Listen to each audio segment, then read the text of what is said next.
काम क्यों बंद है दीनानाथ? राजू मर गया साहब, मजदूर सब उसकी अर्थी के साथ गए हैं। किससे छुट्टी लेकर गए? मुझसे छुट्टी ले गए। इतने सारे मजदूरों को एक साथ छुट्टी देने की इजाजत किसने दी तुम्हें? मजबूरी थी साहब। कैसी मजबूरी? जानते नहीं तुम छुट्टी लेने के लिए नोटिस देना पड़ता है? मालिक, मौत तो नोटिस दे के नहीं आती। मैं तुमसे बहस नहीं करना चाहता। इस गुस्ताखी के लिए तुम्हें 10 दिन के लिए सस्पेंड किया जाता है और हर मजदूर की एक एक दिन की तनख्वाह काटी जाएगी। ठीक है, आप मुझको सस्पेंड कर दें, आप कर सकते हैं, लेकिन मजदूरों की तनख्वाह आप नहीं काट सकते मालिक। मालिक हो तुम? मालिक आप हैं। फिर मेरा हुक्म है। शायद आपको इस बात का एहसास नहीं है मालिक, कि जो मर गया वो हमारा एक साथी था। मट्टी में रेंगने वाला कीड़ा नहीं था, वो इंसान था वो, और इन्हीं लोगों के सर पे ये कारखाना चलता है।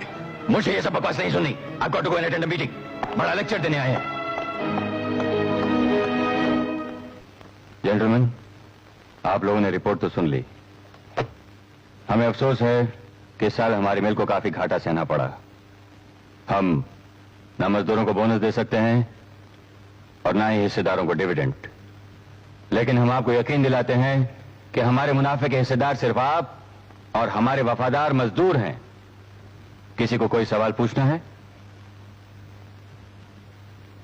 माफ कीजिएगा सेठ जी, क्या मैं पूछ सकता हूं कि मजदूरों को उनकी वफादारी का इनाम उनकी तनख्वाह काट के दिया जाता है?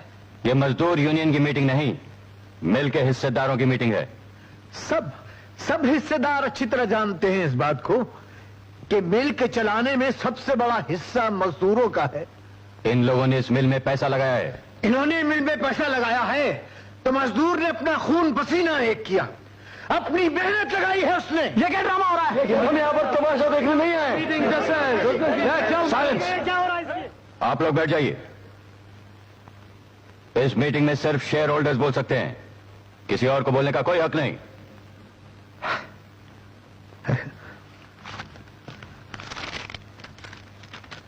साहब, एक 10 रुपए का शेयर मैंने भी खरीद के रखा है। मैं भी शेयर होल्डर हूं, मुझको भी हक है बोलने का, और मैं बोलूंगा और आप सेठ जी सुनेंगे। सेठ जी इसका माथा फिर गया है। ठीक है साहब, माथा फिर गया है मेरा। गरीब की जब जेब में पैसा नहीं होता और उसके पेट में रोटी नहीं होती ना, तो सेठ जी उसका माथा फिर जाता है। जब आपके घर में एयर कंडीशन की ठंडक की बरसात होती है और उसके घर में चूल्हा तक नहीं जलता, तो उसका माथा फिर जाता है। साहब, मैं से एक बात पूछता हूं साहब, आपसे एक बात। आपके पिता का जब देहांत हुआ था तो ये मिल उनके सोग में 3 दिन तक बंद रही थी और हर मजदूर शमशान घाट तक कांधा देने गया था। साहब, आप ही लोगों की मिल चलाने में, आप ही का काम करने में हमारा एक मजदूर साथी मर गया साहब। उसको कांधा देने के लिए 30 मजदूर शमशान घाट तक गए और बड़े साहब ने उन 30 मजदूरों की एक दिन की तनख्वाह काट ली। मैं पूछ सकता हूं आपसे साहब, मैं आपसे पूछ सकता हूं कि ये कहां की इंसानियत है? कहां की इंसानियत है ये? किधर का इंसाफ है ये? चेयरमैन साहब, मैं आपसे पूछ रहा हूं, जवाब दीजिए मेरी बात का। दीनानाथ जी साहब। जानते हो शेयर होल्डर्स की मीटिंग में आकर तुमने हमारी इज्जत पर सरेआम कीचड़ उछाला है। साहब, मीटिंग में मैं मजदूरों का हक मांगने गया था, किसी की इज्जत उछालने नहीं। मैं कुछ नहीं जानता। नौकरी करनी है तो इस पर दस्तखत करो। ये क्या है? क्या माफीनामा? मेरा कसूर क्या है सेठ जी? कसूर? तुमने एक मुलाजिम की हैसियत से हमारे साथ गद्दारी की है। अगर अब इस कंपनी में नौकरी करनी है तो तुम्हें इस पर दस्तखत करने होंगे। सेठ जी, दीनानाथ ने अपने हाथों की मेहनत बेची है, अपने ये हाथ नहीं बेच दिए। अपनी जात नहीं बेच दी।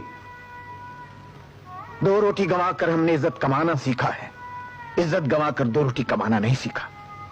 दीननाथ, मैं तुमसे आखिरी बार कह रहा हूं, अगर इस मिल में नौकरी करनी है तो इस पर दस्तखत करने होंगे।